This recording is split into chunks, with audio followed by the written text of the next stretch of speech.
किमान 2 वर्ष झालं मी हा व्हिडिओ बनवण्याचा प्रयत्न करत होते, पण मला भीती होती की तुम्हाला गैरसमज होईल. कारण की ऑलरेडी इंटरनेटवर इतकी इन्फॉर्मेशन, नॉलेज, प्रत्येक जण आपापल्या पद्धतीनं व्हिज्युअलायझेशन, मॅनिफेस्टेशन असे शब्द सगळीकडे फेकत असतो की मला कळतच नाही की आपण याच्यावरचा व्हिडिओ करावा की नाही करावा, किंवा आपण जे करतोय ते काय करतोय. त्यामुळे इतका अभ्यास केलाय ना मी याच्यावरती की नक्की व्हिज्युअलायझेशन आणि मॅनिफेस्टेशन याच्यामध्ये फरक काय आहे, करायचं काय असतं, टेक्निक कोणती चांगली, मी काय केलेलं आहे आणि मुळात हे खरं आहे का, सगळ्या प्रश्नांची उत्तरं मिळणार आहे. त्यामुळे व्हिडिओ शेवटपर्यंत पाहत राहा. सगळ्या तयारीसहित मी बसलेले आहे. फळा आणि खडू मी घेतलेला आहे, अथंगचा फळा ढापलेला आहे.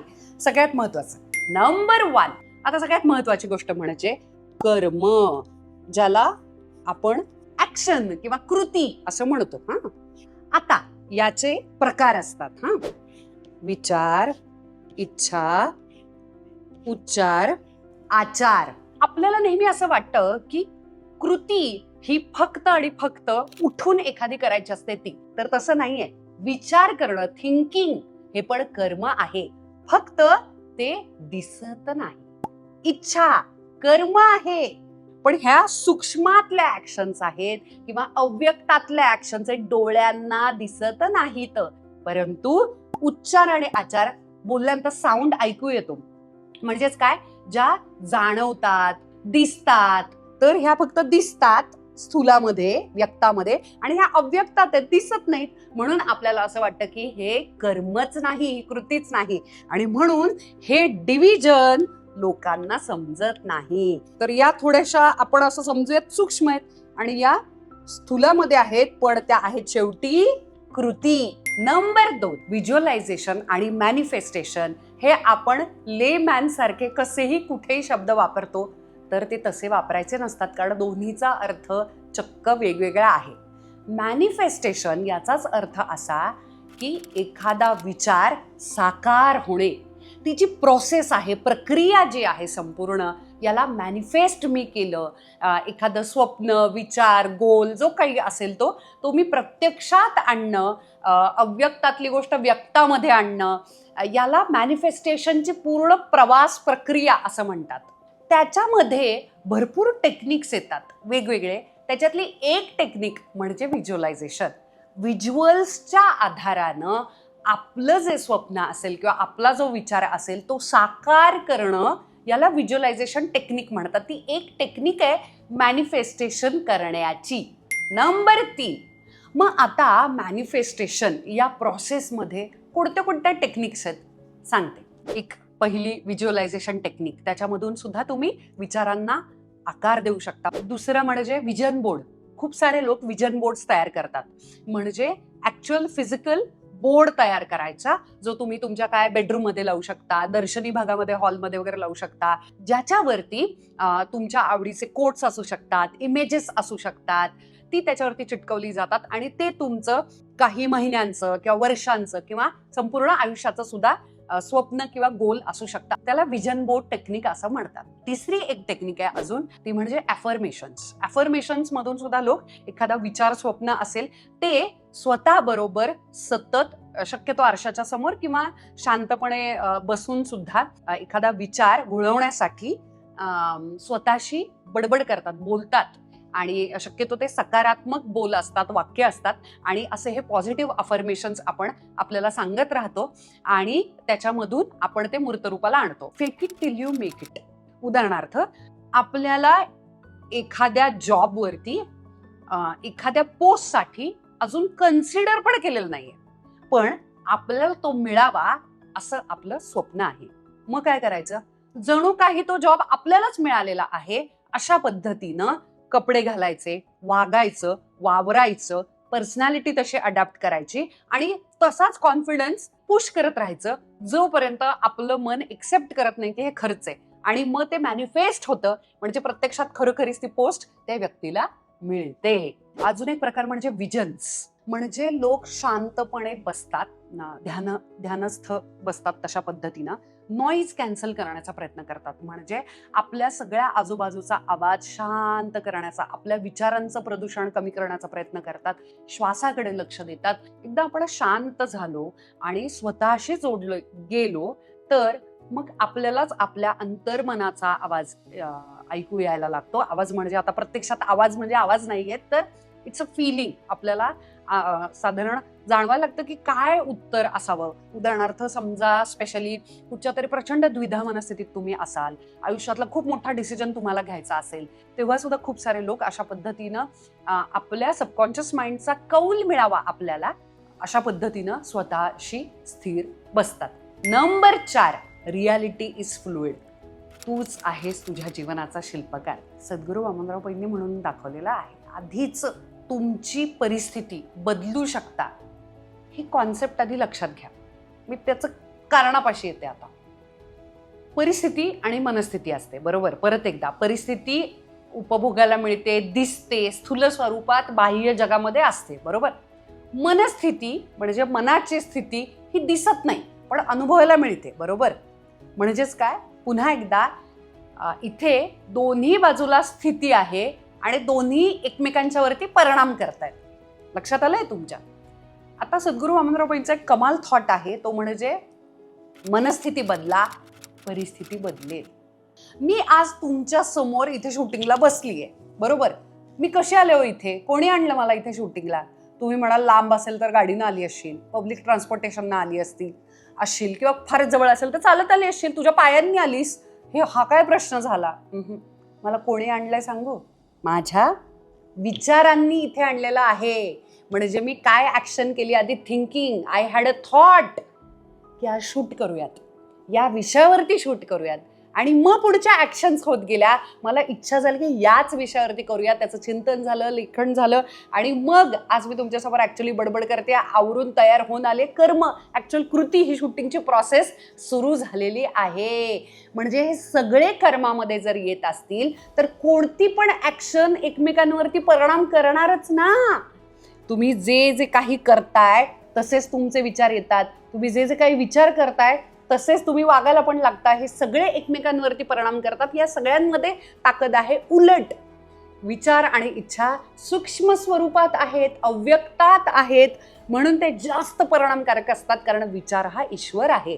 म्हणजेच काय, आपण जर एखादा विचार पुन्हा पुन्हा घोळवला, प्रचंड स्ट्रॉंगली ते कर्म केलं, इच्छा पण त्याच पद्धतीनं कर्म केलं, तर बोलायला पण आपण तेच लागतो, गुणगुणतो, चुकून कॉन्शियसली सबकॉन्शियसली आपल्याकडून चौकशी व्हायला लागते. उदाहरणार्थ जिम, तुम्हाला असं वाटलं की 2026 मध्ये आपलं गोल असावं हेल्थचं, तर तुमच्या डोक्यामध्ये आधी विचार यायला पाहिजे, मग तुम्हाला इच्छा व्हायला पाहिजे, आणि मग त्यानुसार तुम्ही बडबड करता, चौकशी करता, मित्रमैत्रिणींना विचारता, कोणाला तरी सांगता, अरे मला जरा वजन कमी करायचं का, जास्त वाढवायचंय वगैरे वगैरे, क्लासची चौकशी वगैरे करता, ऍक्च्युअली पैसे भरता, ऍक्च्युअली जिमला पण जाता.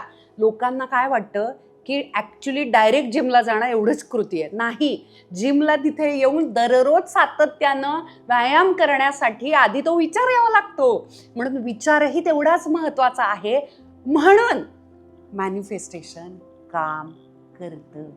नंबर 5, आपण आपलं आयुष्य घडवू शकतो, त्याचं शिल्प आपल्याला पाहिजे ते बनवू शकतो, जर रियालिटी, परिस्थिती आपल्या मनस्थितीप्रमाणे ती शेप घेते. हे सगळं जर कळलंय, तर मग आता तुम्ही कोणतीही टेक्निक वापरली जी तुम्हाला आवडतीये, तुम्हाला पटतीये, तुम्ही त्याच्यामध्ये कन्व्हिन्स आहात, तुम्हाला जमणं सोपं आहे, ती कोणतीही टेक्निक तुम्ही निवडूच शकता ना.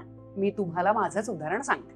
आयुष्यातल्या बऱ्यापैकी पडत्या काळामध्ये 5,000 रुपयाचा मिनिमम बॅलन्स जिच्या अकाउंटमध्ये नाही, ती एक विजन बोर्ड तयार करते.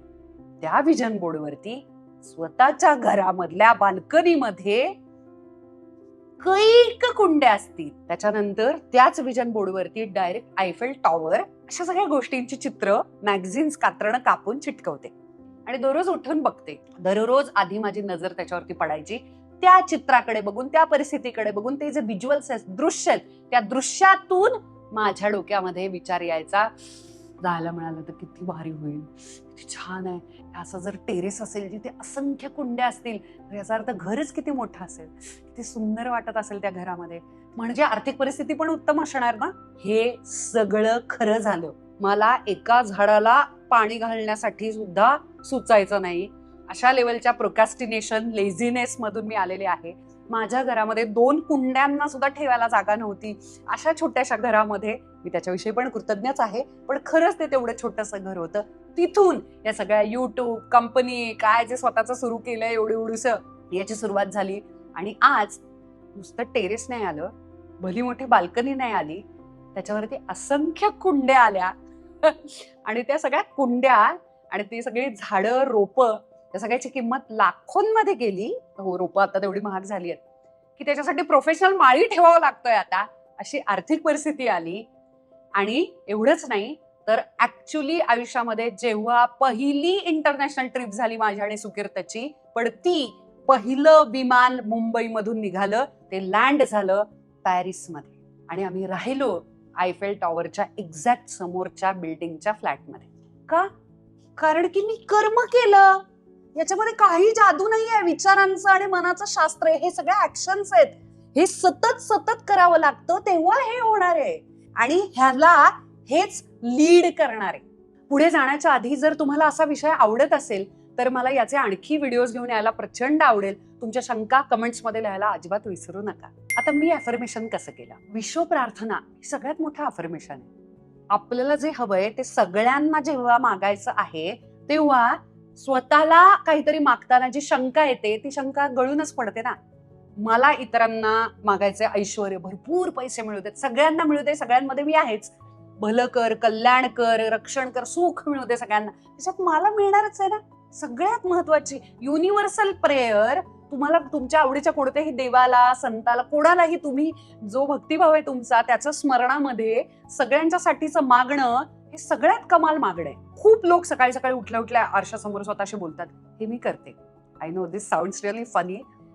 माझे पासवर्ड्स हे सगळ्यात मोठं अफर्मेशन आहे. का? कारण आपण ते विचार करतो, आठवतो, बोलतो, मनातल्या मनात बोलतो, पण म्हणजे ते बोलणंच आहे आणि ते टाईप करतो. म्हणूनच सगळे पासवर्ड खरे होतात. आता जे पासवर्ड मी बदललेला आहे तो आता सांगायला हरकत नाही, नाहीतर असा जाहीर इंटरनेटवरती पासवर्ड सांगायचा नसतो. परत बॅक टू जेव्हा माझ्याकडे अजिबात पैसे नव्हते, इकडच्या तिकडच्या 2-4 काय कसले रोल छोटे छोटे मी करायचे.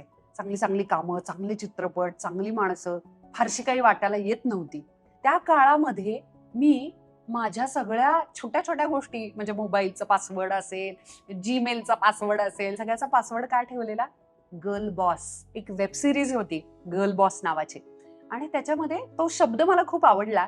अतिशय शून्यातून अक्षरशः फटकीच असते ती, येडीच असते ती, आणि त्याच्यामधून ते एक मोठा फॅशनचा एम्पायर ब्रँड उभा करते आणि मला ते इतकं भावलेलं. आणि मग मला असं वाटलं तो शब्द किती छान आहे ना. तुम्ही तुमचे अफर्मेशन्स लिहायचे असतात. प्रत्येक जण आपापलं अफर्मेशन लिहितं, कारण माइंड इज सुप्रीम. आणि हे पुन्हा पुन्हा मला सद्गुरू वामनराव पैंचा दाखला का द्यायचा आहे? कारण की हे सगळं कोर्सेसमध्ये आहेत. जीवनविद्या मिशनचे कोर्सेस आहेत. विचारांचं सामर्थ्य आणि मनाचं शास्त्र इतकी सायंटिफिक आणि प्रत्यक्षात प्रॅक्टिकल खरी खरी गोष्ट आहे ना, ती नीट समजून घेणं खूप महत्वाचं आहे. आणि त्यासाठी बेसिक कोर्स आहे, त्याची पण मी लिंक देते. प्लीज प्लीज करा. तिथलंच उचलून मी हे सगळं बोलते, मी काही नवीन सांगत नाहीये. आणि सगळं कुठे कुठे छोटं छोटं केलेलं आहे म्हणून शेअर करायला किस्से पण आहेत. जो निगेटिव्ह सेल्फ टॉक जो आहे तो बंद करून पॉझिटिव्ह अफर्मेशन्स करणं फार महत्वाचं आहे. तुम्हाला माहितीये, या जगातले सगळ्यात मोठे योद्धे, वीर, हे जे सगळेच नाही, सगळे स्वतःशी बोलायचे.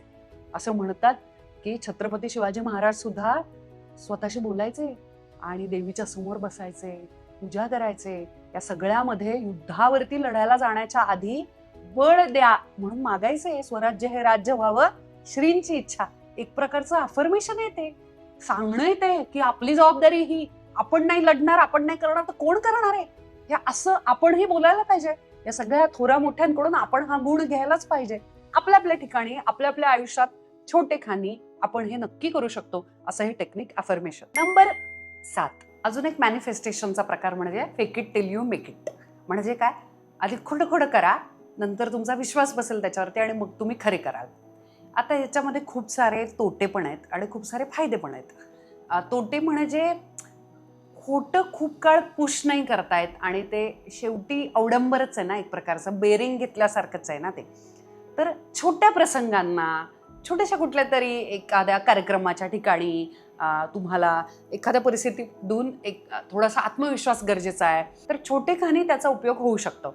उदाहरणार्थ इंटरव्ह्यू आहे हां, तर ज्याला एक मराठीमध्ये खूप छान शब्द आहे, उसणं अवसान. आत्ता फाटली आहे ॲक्च्युली मनातून. ओके, खूप वाट लागली आहे, आपल्याला भयानक भीती वाटते आहे. आपल्याला असं वाटतंय तयारी प्रचंड करून सुद्धा की आपली तयारी नाही झालेली आणि आता आपलं मन अतिशय घाबऱ्या सशासारखं झालेलं आहे. तर खूप सारे लोक अशा वेळेला म्युझिकचा वापर करतात. मी सुद्धा हा बऱ्याचदा प्रयोग करते की जेव्हा मेकअपला बसते, केस वगैरे करायला बसते, आपल्या पर्सनल आयुष्यामध्ये, मनस्थितीमध्ये, शरीरामध्ये खूप सारे बदल होत असतात ना. उदाहरणार्थ मला असं जाणवलं की थोडंसं पाळी येण्याच्या आधी मी खूप बिचारी होते, थोडंसं रडवेल्या अवस्थेमध्ये मी असते आणि ना ते जे अग्रेशन असतं ना, ते जे लीडर व्हावं वाटतं, थोडंसं एक त्या एनर्जीमध्ये प्रवेश करावा लागतो, बेधडकपणे, बिनधास्त, आणि तो जो आत्मविश्वास आहे तो ना येत नाही कधी कधी. कारण काहीतरी कुठेतरी म्हटलेलं असतं, काहीतरी कुठे राहिलेलं असतं. आपलेही बऱ्याचदा वयपरत्वे कोणी पॅम्परिंग करत नाही, लाड करत नाही. सतत सगळ्या जबाबदाऱ्यांच्या ओझ्यामध्ये आपणही दमतो बऱ्याचदा. आया पण खूप दमतात. आपल्याला तरी कोणी केलंय ओग कधी, किंवा शेवटचा शाब्बास तरी कोण म्हणतंय. आपण छोटे होत असा पुन्हा एकदा जर विचार आला ना, तर तुम्हाला खूप चांगली थोड्या मोठ्यांची प्रवचनं, ते व्हिडिओ बघणे, तो गाणी जी पामटप एनर्जीवाली आहेत ती ऐकणे, या सगळ्यातून उष्ण अवसान येऊ शकतं तेवढ्या प्रसंगापुरतं. तो जो विश्वास आहे, पुन्हा एकदा विचारांच्या लेवलला कर्म चालू झालं, कॉन्शियस माइंड मधून सबकॉन्शियस माइंड मध्ये ते झिरपलं आणि प्रचंड ताकद आहे. यासाठी डॉक्टर मर्फींचं पण प्लीज पुस्तक वाचा, the power of subconscious mind. सद्गुरू वामनराव पैंची सगळी पुस्तकं वाचा, त्याच्यामध्ये पुन्हा पुन्हा मनाचं शास्त्र आलेलंच आहे. But eventually you can't fake it, you have to believe it, you have to be it, you have to earn it. Number 8, अंतर्मनाचा कौल घेणे. लोक मला जाणवलं, विजन्स आले, आतून मला वाटलं वगैरे जे जे म्हणतात, ह्या सगळ्याचा अर्थ तोच आहे. ही टेक्निक ना मी तुम्हाला नाही शिकवू शकणार. त्याचं कारण ही खरंच अवघड आहे आणि त्यासाठीच पुन्हा एकदा प्रल्हाद वामनराव पै फार कमाल ही सांगतात. याच्यामधून कोणालाही मॉनिटरी गेन होत नाही. बाय द वे, कोणी तिथे शिकवायला येणारे पैसे घेत नाहीत.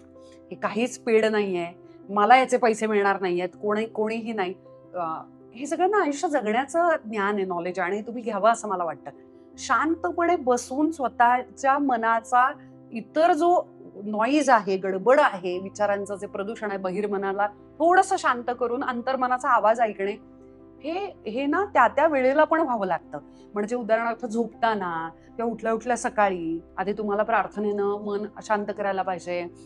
ग्रॅटिट्यूड साधना आहे, या सगळ्यामधून तुम्हाला जायला पाहिजे. म्हणून ना काही चुकीचं जाऊ नये यासाठी मी तुम्हाला हे सांगत नाही, पण हे 100% काम करतं.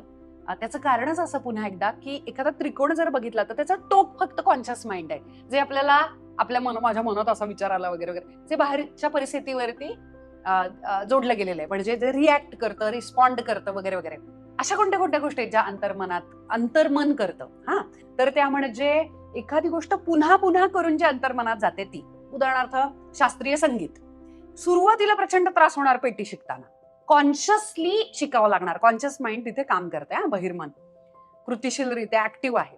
मग ते अंतर्मनात जाणार. मग तुम्ही बघितलंय कधी उत्तम पेटी वादक जो असतो तो गातो, इकडे तिकडे हे करतो, दुसरीकडे बघतो, दाद घेतो, सगळं प्रतिसादाला हे करतो. ते करता करता त्याच्या बोटांकडे लक्ष पण नसतं. सुरुवातीला हे डावं मग उजवं अशी बोटं करत पेटी भाता हे करू आधी का बटणं आधी दाबू हे कळत नाही.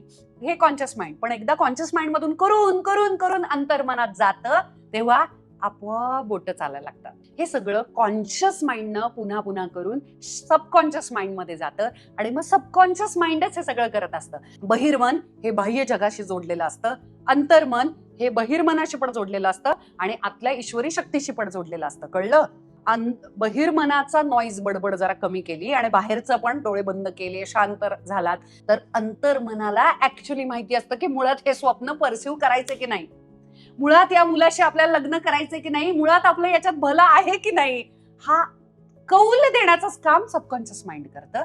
कारण की ते इन्फायनाईट आहे, ते ईश्वरी शक्तीशी जोडलं गेलेलं आहे. नंबर 9, माझ्या आईनं व्हिज्युअलायझेशन टेक्निक केलेली. UPSC ची तयारी माझा भाऊ करत होता तेव्हा. एक्झॅक्ट साडी तिची कोणती असेल, कोणत्या प्रकारची साडी, कोणत्या रंगाची साडी, तिथे काय लिहून आलेलं असेल न्यूजपेपरमध्ये फ्रंट पेपरवरती, हे सगळं तिनं व्हिज्युअलाइज केलेलं आणि ते सगळं खरं झालं.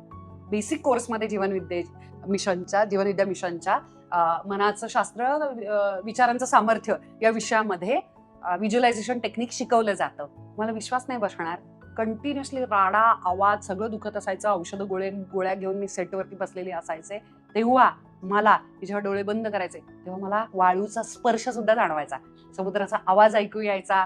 तसंच झालं जेव्हा आम्ही गेलो, गोव्याला गेलो. सुकिर्त माझ्या उजव्या बाजूला होता, मी इथे होते. आम्ही समुद्र किनाऱ्यावरती वाळूवरती छान निवांत बसलेलो. ते पाणी येऊन ते थडकत होतं पावलांना आणि आकाश बघत होतो आणि ते वाळूचा फील येत होता आणि फक्त समुद्राच्या लाटांचा आवाज येत होता.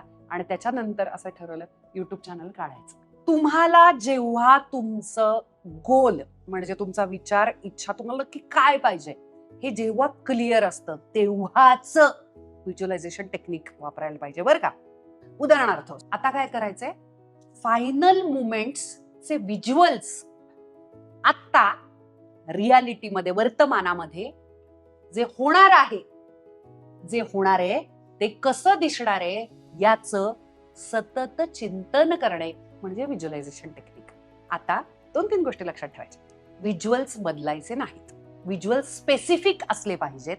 जर मी 10वीला आहे तर कार्यक्रम बक्षिसाचा नक्की कुठे होणार आहे, माझ्या शाळेच्या स्टेजवरती होणार आहे, स्टेज माहिती पाहिजे, त्याच्यावरचे पाहुणे माहिती पाहिजेत. एवढंच नाही, पाहुण्यांनी कोणत्या रंगाचे कपडे घातले असतील हे पण माहिती पाहिजे.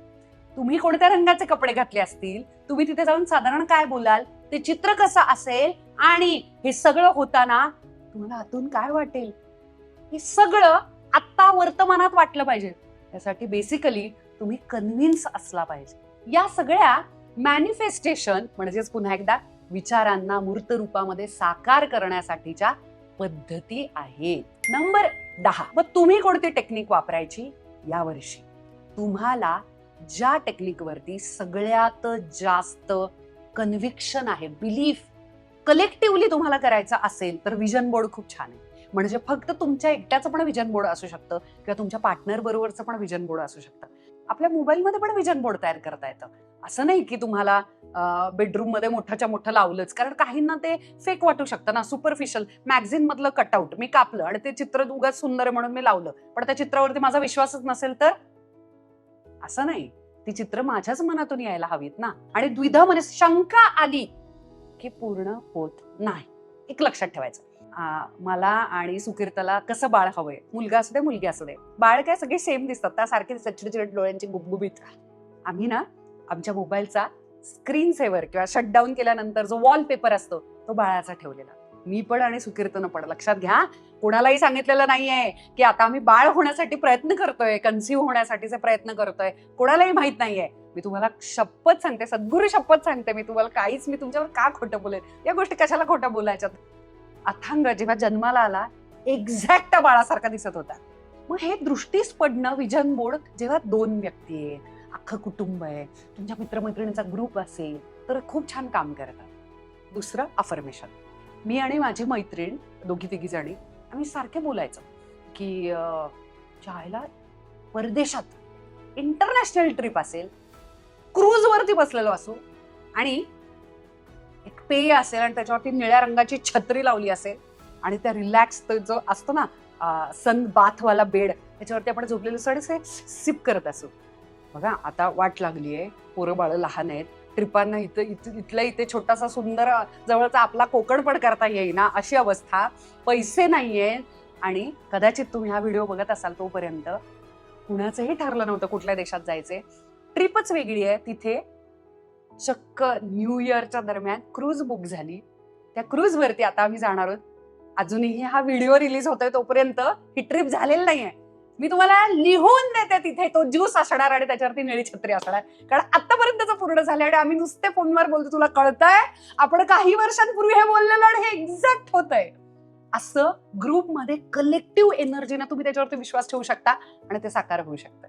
तुम्हा सगळ्यांना हे सोपं करून सांगताना माझी आज फजिती झालेली आहे, पण आय होप हे सगळं सोपं करून सांगताना तुम्हाला समजलं असेल आणि कसले गैरसमज नसतील राहिले. त्यामुळे मी परत सांगते, जेव्हा तुम्ही पूर्ण कोर्स करता जेव्हा तुम्ही अनुभवी लोकांच्याकडून हे सगळे टेक्निक्स समजून घेण्याचा प्रयत्न करता, तेव्हा ही खऱ्या अर्थानं इन्व्हेस्टमेंट असते.